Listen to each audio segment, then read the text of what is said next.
Good morning, students. Last class la வந்து நம்ம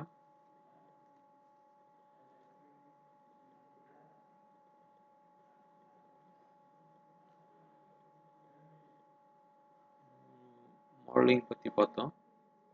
surface modelling, solid modelling and wireframe modelling அப்படின்னு மூணு modelling பத்தி பார்த்தோம். இப்போ வந்து நம்ம பார்க்க போறது கிராஃபிக் ஸ்டாண்டர்ட். முதல்ல கிராஃபிக் ஸ்டாண்டர்ட்னா என்ன அப்படின்னு சொல்லி ஸோ அந்த கிராஃபிக் டேட்டாக்களை வெவ்வேறு கம்ப்யூட்டர் சிஸ்டம்களில் ட்ரான்ஸ்ஃபர் செய்து கொள்வதற்கேற்ற ஒரு ஸ்டாண்டர்ட் பிளாட்ஃபார்ம் ஆனது கிராஃபிக் ஸ்டாண்டர்ட். பார்த்தீங்கன்னா இப்போ டேட்டாஸை வந்து என்ன இந்த கிராஃபிக் டேட்டாஸை வந்து என்ன பண்ணுறோம் அப்படின்னா ஒரு சிஸ்டத்துலேருந்து இன்னொரு சிஸ்டத்துக்கு நம்ம ட்ரான்ஸ்ஃபர் பண்ணுறதுக்கு இந்த கிராஃபிக் ஸ்டாண்டர்ட் வந்து பயன்படுது. சரிங்களா? மறுபடியும் சொல்கிறேன், கிராஃபிக் டேட்டாக்களை வெவ்வேறு கம்ப்யூட்டர் சிஸ்டங்களில் ட்ரான்ஸ்ஃபர் செய்து கொள்வதற்கேற்ற ஒரு ஸ்டாண்டர்ட் பிளாட்ஃபார்ம் ஆனது கிராஃபிக் ஸ்டாண்டர்ட். அடுத்து இம்பார்ட்டன்ஸ் ஆஃப் கிராஃபிக் ஸ்டாண்டர்ட், இதனோட முக்கியத்துவம் என்ன அப்படின்னு சொல்லி பார்க்க போகிறோம். ஒன்று, it is useful to standardise the all software format. சரிங்களா? ரெண்டாவது, a CAD drawing from any software can be easily accessed on another software. Loss of properties and dimension drawings are less in this format. Effective utilization of software with easy exchange system. So இதில் பார்த்தீங்க அப்படின்னா இதனோட முக்கியத்துவம் என்ன அப்படின்னு சொல்லுவாங்க. இது வந்து எல்லா சாஃப்ட்வேருமே வந்து என்ன பண்ணிக்கலாம் அப்படின்னா அதை வந்து அக்செப்ட் பண்ணிக்கிற மாதிரி இருக்கும். ஒரு சாஃப்ட்வேர் டு அனதர் சாஃப்ட்வேர். ஒரு CAD drawing from any software அப்படின்னா ஒரு கேட் டிராயிங்ஸ் நம்ம வரைஞ்சிருப்போம், அதாவது டிசைன் சாஃப்ட்வேரு ஆட்டோகேடு. ஸோ அதை வந்து என்ன பண்ணுவோம், வேறு சாஃப்ட்வேருக்கு நம்ம மாற்றலாம். ஆன்சிஸ் ப்ரோட்டோகால் அந்த மாதிரில நம்ம சாஃப்ட்வேருக்கு மாற்றலாம். ஸோ அதுக்கப்புறம் வந்து பார்த்தேன் அப்படின்னா இப்படி மாற்றுறதுனால என்ன ஆகும் அப்படின்னா properties and dimension of drawings they are less in this format. So loss of properties and dimensions வந்து நம்மளுக்கு லெஸ்ஸு. அதுக்கப்புறம் வந்து பார்த்தீங்க அப்படின்னா எல்லா சாஃப்ட்வேருமே வந்து எக்ஸ்சேஞ்ச் ஆகக்கூடிய சில ஒரு எஃபெக்டிவ் இதில் இருக்குது. சரிங்களா? எல்லா சாஃப்ட்வேருமே வந்து with easy exchange in system. சரிங்களா? இதான் வந்து இம்பார்ட்டன்ஸ் ஆஃப் கிராஃபிக் ஸ்டாண்டர்ட். சரி, கிராஃபிக் ஸ்டாண்டர்ட் வந்து என்னென்ன எதுக்கு தேவைப்படுது அப்படின்னா, ஒன்று ப்ரோக்ராம் ப்ராபபிலிட்டி அப்ளிகேஷனுக்கு பயன்படுது. ரெண்டு ஃபிக்ஸட் டேட்டா ப்ராபபிலிட்டிக்கு பயன்படுது. கிராஃபிக்ஸ் உடனே டெக்ஸ்ட் ப்ராபபிலிட்டிக்கு பயன்படுது. நாலாவது ஆப்ஜெக்ட் டேட்டா பேஸ் ப்ராபபிலிட்டியானது அனலைஸ் பண்ணுறதுக்கு நம்மளுக்கு பயன்படுது. ஸோ இதில் வந்து எத்தனை டைப்ஸ் இருக்குன்னா 4 டைப் இருக்குது நம்ம புக்கில் சிலபஸில். GKS, PH, IGS, IGS, DXF.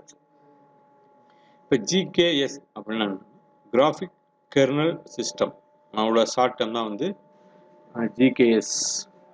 PH, IGS அப்படின்னா ப்ரோக்ராமர்ஸ் கேட்சியல் இன்டர்ஃபேஸ் ஃபார் கிராஃபிக்ஸ். அடுத்து IGES அப்படின்னா இனிஷியல் கிராஃபிக்ஸ் எக்ஸ்சேஞ்ச் ஸ்பெசிஃபிகேஷன். அடுத்து DXF அப்படின்னா டிராயிங் எக்ஸ்சேஞ்ச் ஃபார்மட். சரிங்களா? இதான் வந்து 4 டைப்பு. ஸோ இந்த 4 டைப்பை வந்து நம்ம முதல் டைப் வந்து பார்க்க போகிறோம். ஸோ மறுபடியும் பாருங்கள், GKSனா கிராஃபிக் கெர்னல் சிஸ்டம், இந்த முதல் எழுத்து வந்து சொல்லியிருக்காங்க. PHIGSனா ப்ரோக்ராமர்ஸ் கேட்சியல் இன்டர்ஃபேஸ் ஃபார் கிராஃபிக்ஸ். அடுத்து IGSனா இனிஷியல் கிராஃபிக்ஸ் எக்ஸ்சேஞ்ச் ஸ்பெசிஃபிகேஷன். அடுத்து DXF அப்படின்னா டிராயிங் எக்ஸ்சேஞ்ச் ஃபார்மட். சரிங்களா? ஸோ அடுத்து வந்து நம்ம மொதல் ஸ்டெப்பு GKS. GKS வந்து எப்படியெல்லாம் பயன்படுதுன்னு சொல்லி பார்க்க போகிறோம். GKSனா என்ன? Graphic kernel system. அது எதுக்கு பயன்படுது? ஒரு கேடு ஒர்க் ஸ்டேஷனில், சரியா, கேடு ஒர்க் ஸ்டேஷனில் 2D மற்றும் 3D வியூக்கும் டேட்டா எக்ஸ்சேஞ்சுக்கும் பயன்படக்கூடிய கிராஃபிக்ஸ். எல்லாம் ஞாபகம் வச்சுங்க. கேட் ஒர்க் ஸ்டேஷனில் 2D மற்றும் 3D வியூக்கும் டேட்டா எக்ஸ்சேஞ்சுக்கும் பயன்படக்கூடிய ஒரு கிராஃபிக் ஸ்டாண்டர்ட் தான் வந்து GKS graphic standard.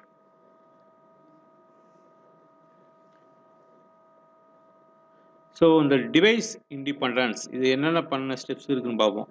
Device independence எந்த வடிவான இன்புட்டுகளையும் ஏற்றுக்கொண்டு ஸ்டாண்டர்ட் அவுட்புட்டை தருகிறது. இப்போ ஃபார் எக்ஸாம்பிள்ஸ் வந்து நம்ம பயன்படுத்தக்கூடிய ஒரு கேட் டிராயிங், அந்த கேட் டிராயிங் வந்து நம்ம வந்து ப்ரோயில் போடுறோம், அதுக்கப்புறம் ஆன்சிஸ் அந்த மாதிரி இருந்தாலும் இது எந்த விதமான இன்புட்டை கொடுத்தாலுமே நீங்கள் நம்மளுக்கு வரக்கூடிய அவுட்புட் வந்து ஸ்டாண்டர்டான அவுட்புட்டாக கிடைக்கும். ரெண்டாவது வந்து டெக்ஸ்ட். ஸோ இந்த கிராஃபிக்கில் பயன்படுத்த டெக்ஸ்ட், அதாவது எழுத்துக்கள் பயன்படக்கூடியது வந்து இங்கிலீஷ் லாங்குவேஜில் பயன்படுத்துகிறோம். ஏன்னா எல்லா கண்ட்ரிக்குமே வந்து இங்கிலீஷ் வந்து பொதுவான ஒரு மொழி. ஸோ அந்தந்த கண்ட்ரியை நம்ம பயன்படுத்தணும் அப்படின்னா அந்தந்த கண்ட்ரிக்கு மட்டும்தான் நம்மளால் வந்தால் ஒன்றும் செய்ய முடியாது. அதனால் வந்து பொதுவான மொழி, அந்த உலகத்தில் வந்து இருக்கிற பொதுவான மொழியாக வந்து இங்கிலீஷ் வந்து பயன்படுது. ஸோ தென் டிஸ்பிளே மேனேஜ்மெண்ட்னு பார்த்தீங்கன்னா கிராஃபிக், டிஸ்பிளே, கர்சர் கண்ட்ரோல் போன்றவை வந்து நல்ல முறையாக வந்து இது டிஸ்பிளே மேனேஜ்மெண்ட்டை பயன்படுத்துது. அடுத்து graphic function 2D 3D graphic ஃபங்க்ஷனை வந்து இது வரையறுக்குது. ஸோ இதான் வந்து டயக்ராம்ஸ். இது GKS, இது கேட் சிஸ்டம் சாஃப்ட்வேர். இந்த கேட் சிஸ்டம் சாஃப்ட்வேர் வந்து அப்ளிகேஷன் சாஃப்ட்வேராக மாற்றலாம், IDS ப்ராசஸரில் அனுப்பலாம். இது வந்து இங்கேருந்து பார்த்தீங்கன்னா மெட்டாஃபைல் டிரைவர், டிவைஸ் டிரைவர், அடுத்து டிவைஸ் டிரைவர், மறுபடியும் metafile, storage, input device, output device இதெல்லாம் எக்ஸ்சேஞ்ச் பண்ணிக்கலாம். இதான் வந்து அந்த டயக்ராம்ஸ். இது வந்து கண்டிப்பாக வந்து முக்கியமாக போடணும். ஸோ வந்து அடுத்து வந்து பார்த்தோம்னா டிஸ்பிளே மேனேஜ்மெண்ட். டிஸ்பிளே மேனேஜ்மெண்ட் என்ன அப்படின்னா கிராஃபிக், டிஸ்பிளே, கர்சர் கண்ட்ரோல் போன்ற வந்து நல்ல முறையில் வரையறுக்கிறதுக்கு நம்ம டிஸ்பிளே மேனேஜ்மெண்ட்டு நம்ம பயன்படுத்தணும். சரிங்களா? அதுக்கப்புறம் வந்து graphic functions, 2D 3D graphic functions. அந்த மெட்டாஃபைல் டிரைவர்ஸ் அப்படின்னா கிராஃபிக் தன்மை இல்லாத ஒரு மெட்டாஃபைல் டிரைவரை பயன்படுத்தணும். சரிங்களா? இதில் வந்து நம்ம பயன்படுத்தக்கூடிய மெட்டாஃபைல் டிரைவர்ஸ் வந்து கிராஃபிக் தன்மை இல்லாத ஒரு மெட்டாஃபைல் பயன்படுத்தணும். அடுத்து கோஆர்டினேட்ஸ்னு உங்களுக்கு தெரியும், XYZ ஆக்சிஸ் வேர்ல்டு கோஆர்டினேட்ஸ் அடிப்படையில் செயல்படுகிறது. ஸோ ஃபங்க்ஷன் பார்த்தோம் அப்படின்னா primitive function and attribute function. சரிங்களா? ஃபங்க்ஷன் ஆஃப் கிராஃபிக் ஸ்டாண்டர்ட் பார்த்தோம்னா primitive functions and attribute function. So அந்த பிரைமேட்டிவ் ஃபங்க்ஷன்னா என்ன அப்படின்னு பார்க்குறப்ப வந்து polyline, polymarker, fill area, text, GDP. நல்லா பார்த்துங்க. Polyline, polymarker, fill area, text, GDP. So polyline என்ன? ஒரு ஸ்ட்ரெயிட் லைனை வரைகிறதுக்கு இது பயன்படுது. பாலி மேக்கர்னா பல்வகையான ஷேப்ஸ் வரைவதற்கு பயன்படுது. ஃபில் ஏரியா அப்படின்னா சாலிட் பாலிகனை வரைகிறதுக்கு பயன்படுது. அது டெக்ஸ்ட்னா கேரக்டரை கொடுப்பதற்கு, அதுக்கு கமெண்ட்ஸ் பயன்படுது. GDPனா ஸ்டாண்டர்ட் என்டிட்டிஸ் வரைவதற்கு பயன்படுகிறது. சரிங்களா? இதான் வந்து பிரைமேட்டிவ் ஃபங்க்ஷன்ஸ்.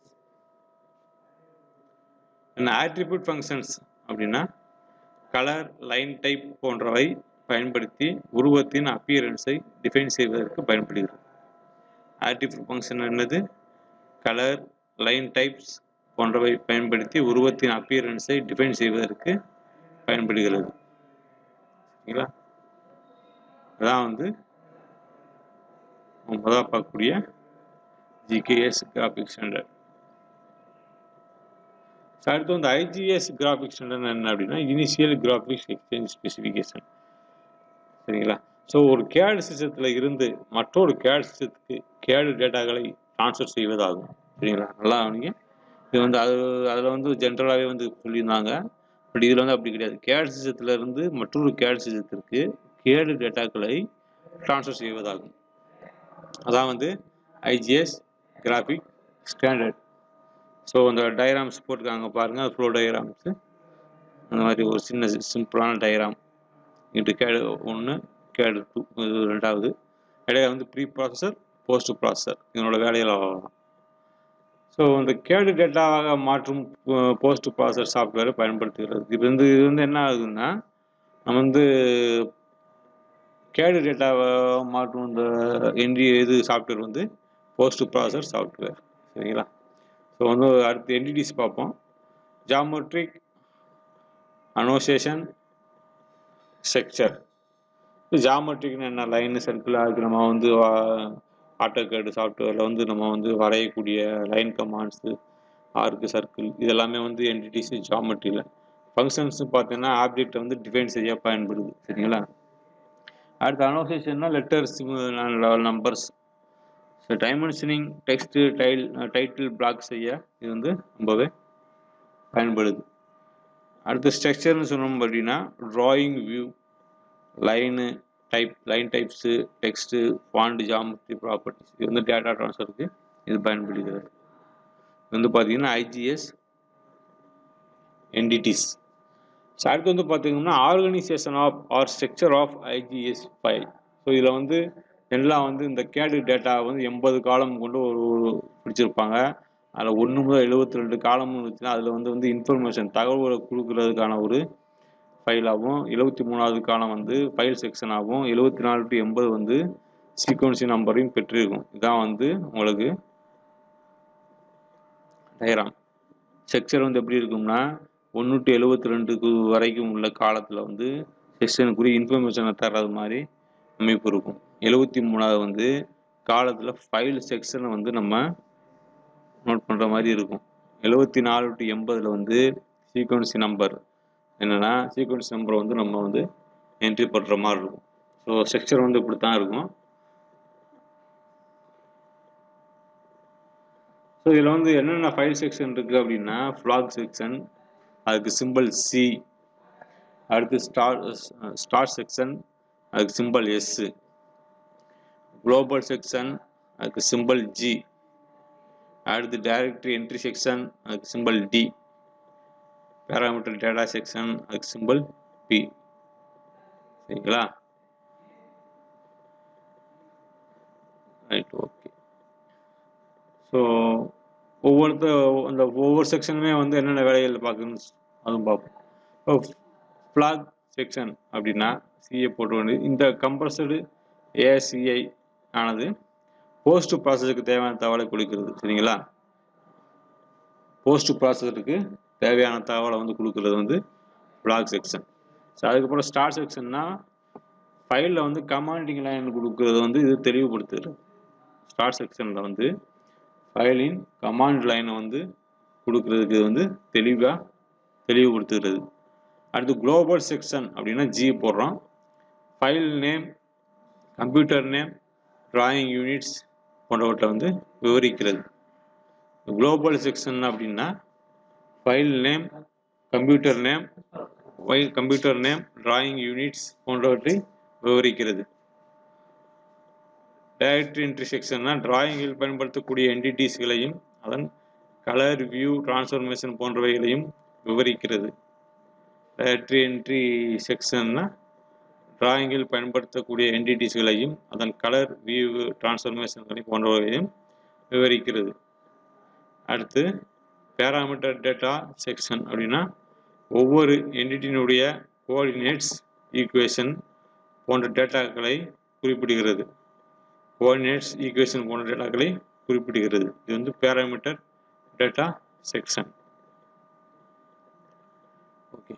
அடுத்து வந்து பார்த்தா disadvantages or shortcoming of IGS files. So இதனோட டிஸ்அட்வான்டேஜஸ் என்ன அப்படின்னு பார்த்தோம்னா மிகவும் காம்ப்ளெக்ஸான அதிகமான வேர்டுகளை கொண்டது, மிக நீளமான லைனாக உள்ளது, ஸ்டோரேஜ் ஸ்பேஸ் அதிகம் தேவை. மிகவும் காம்ப்ளெக்ஸான அதிகமான வேர்டுகளை கொண்டது, மிக நீளமான லைனாக உள்ளது, ஸ்டோரேஜ் ஸ்பேஸ் வந்து அதிகம் தேவை. சரிங்களா? மறுபடியும் என்ன ரெண்டு கிராஃபிக் ஸ்டாண்டர்ட் பார்ப்போம். இதான் வந்து கிராஃபிக் ஸ்டாண்டர்ட். இது வந்து என்னென்னா ஒரு சிஸ்டத்துலேருந்து இன்னொரு சிஸ்டத்துக்கு நமக்கு தேவையான தகவல்களை வந்து பரிமாறிக்கிறதுக்கு நம்மளுக்கு இந்த கிராஃபிக் ஸ்டாண்டர்ட் வந்து பயன்படுது. இந்த டிவைஸ் இண்டிபெண்டன்ஸ் அப்படின்னு சொல்கிறோம். டிவைஸ் இண்டிபெண்டன்ஸ்னால் எந்த வடிவான இன்புட்டுகளையும் ஏற்றுக்கொண்டு நமக்கு தேவையான அவுட்புட்டை தரக்கூடியது. சரிங்களா? இந்த டிவைஸ் இண்டிபெண்டன்ஸ் அப்படின்னா எந்த வடிவான இன்புட்டையும் ஏற்றுக்கொண்டு நமக்கு தேவையான அவுட்புட்டை தரக்கூடியது. ரெண்டாவது வந்து டெக்ஸ்ட்னு பார்த்தீங்க அப்படின்னா கிராஃபிக்கில் வந்து குறிப்பிடும் டெக்ஸ்ட்டுகளுக்கு இங்கிலீஷ் லாங்குவேஜ் ரொம்பவே பயன்படுத்துகிறோம். சரிங்களா? நம்ம வந்து இங்கிலீஷ் லாங்குவேஜ் வந்து வேர்ல்டில் வந்து பொதுவான மொழியாக இருக்கிறதுனால எல்லாத்துக்குமே அதை வந்து ஈஸியாக புரியும். அடுத்து மூணாவது வந்து டிஸ்பிளே மேனேஜ்மெண்ட்டு.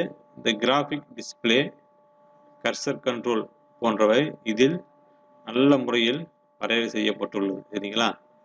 அடுத்து வந்து பார்த்தோம் அப்படின்னா graphic function 2D 3D graphic ஃபங்க்ஷன்கள் வரையறுக்கப்பட்டுள்ளது.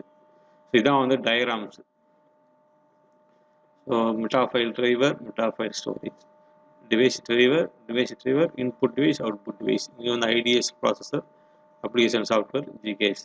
ஸோ இது வந்து என்ன பண்ணுறோம்னா டிஸ்பிளே மேனேஜ்மெண்ட் என்ன அப்படின்னா display, graphic display, cursor control போன்ற வந்து இதில் நல்ல முறையில் வரையறை செய்யப்பட்டுள்ளது. அடுத்து வந்து கிராஃபிக் ஃபங்க்ஷன் அப்படின்னா 2D மற்றும் 3D கிராஃபிக் ஃபங்க்ஷன்கள் வரையறுக்கப்பட்டுள்ளன. அடுத்து மெட்டாஃபைல் டிரைவர் அப்படின்னா கிராஃபிக் தன்மை இல்லாத மெட்டாஃபைல் டிரைவர்கள் பயன்படுத்தப்படுகிறது. கிராஃபிக் தன்மை இல்லாத மெட்டாஃபைல்கள் பயன்படுத்தப்படுகிறது. ஸோ கோஆர்டினேட் சிஸ்டம் வந்து வேர்ல்டு கோஆர்டினேட் சிஸ்டம் வந்து இதில் உங்களுக்கு பயன்படுது. ஸோ இந்த கிராஃபிக் ஸ்டாண்டர்டில் வந்து ப்ரைமிட்டிவ் ஃபங்க்ஷன்ஸ் அண்ட் ஆட்ரிபியூட் ஃபங்க்ஷன்ஸ் இருக்குது. இப்போ ப்ரைமிட்டிவ் ஃபங்க்ஷன்னா என்னென்ன, அது எதுக்கு நம்ம பயன்படுத்துகிறோம் அப்படின்னா polyline, polymarker, fill area, text, GDP இது எல்லாமே வந்து ப்ரைமிட்டிவ் ஃபங்க்ஷன். அந்த பாலிலைன் அப்படின்னா ஸ்ட்ரெயிட் லைனை வரைகிறதுக்கு, பாலிமேக்கர் வந்து பல்வகை ஷேப்பை வரைகிறதுக்கு, ஃபில் ஏரியா வந்து சாலிட் பாலிகனை வரைகிறதுக்கு, டெக்ஸ்ட்டை வந்து கேரக்டர்களை கொடுப்பதற்கு, ஜிடிபி வந்து ஸ்டாண்டர்டான என்டிசியை வரைவதற்கு. இப்போ அது வந்து ஆட்ரிபியூட் ஃபங்க்ஷன் என்ன, இது ப்ரிமிட்டிவ் ஃபங்க்ஷன் ஓகே. அது ஆட்ரிபியூட் ஃபங்க்ஷன்னா கலர், லைன் டைப் போன்ற எல்லாமே வந்து நம்மளுக்கு ஆட்ரிபியூட் ஃபங்க்ஷன் தான். சரிங்களா? சரி, அடுத்து வந்து பார்த்தோம்னா IGS graphic standard, initial graphics exchange specification என்பது ஐஜிஎஸ்ன்னு சொல்கிறோம். ஒரு கேட் சிஸ்டத்திலிருந்து மற்றொரு கேட் சிஸ்டத்துக்கு கேடு டேட்டாக்களை ட்ரான்ஸ்ஃபர் செய்ய பயன்படும் கிராஃபிக் ஸ்டாண்டர்ட் வந்து ஐஜிஎஸ் கிராஃபிக் ஸ்டாண்டர்ட். இது வந்து ப்ரீ ப்ராசஸர், இது வந்து போஸ்ட் ப்ராசஸர். இந்த ப்ரீ ப்ராசஸரோட வேலை என்ன அப்படின்னா இந்த கேடு சாஃப்ட்வேரில் வந்து சிஸ்டத்தில் இருக்கக்கூடிய தகவல்கள் எல்லாமே வந்து ட்ராயிங்ஸ் எல்லாமே வந்து இந்த ஐஜிஎஸ் ஃபைல் அக்செப்ட் ஆகிற மாதிரி நம்ம ப்ரீ ப்ராசஸர் வந்து அதாவது இன்னொரு ஃபார்மெட்டாக மாற்றி கொடுக்கும். இந்த ஐஜிஎஸ் ஃபைலை வந்து போஸ்ட் ப்ராசஸருக்கு அனுப்பணும். இந்த போஸ்ட் ப்ராசஸர் என்ன பண்ணும், அந்த ஐஜிஎஸ் ஃபார்மெட்டை வந்து கேடு ஃபார்மெட்டை மாற்றி இந்த இன்னொரு சிஸ்டத்துக்கு ஃபார்வர்டு பண்ணும். இதான் இதனோட வேலை. சரிங்களா? இப்போ வந்து கேடு இந்த இருக்குல்ல, அந்த ஒரு சாஃப்ட்வேர் கேடு டேட்டா மாற்றும் போஸ்ட் ப்ராசஸ் சாஃப்ட்வேர் பயன்படுத்தப்படுகிறது. சரி, கேடு டேட்டாவை மாற்றுறதுக்கு போஸ்ட் ப்ராசஸர் வந்து ரொம்பவே பயன்படுகிறது. அனைத்து கேட் சிஸ்டமும் ஐஜிஎஸ் கான்செப்டை அடிப்படையாக கொண்டு செயல்படுகிறது. சரிங்களா? இது எல்லா கேட் சிஸ்டமும் இந்த கான்செப்டை வச்சு தான் நம்மளுக்கு செயல்படுகிறது.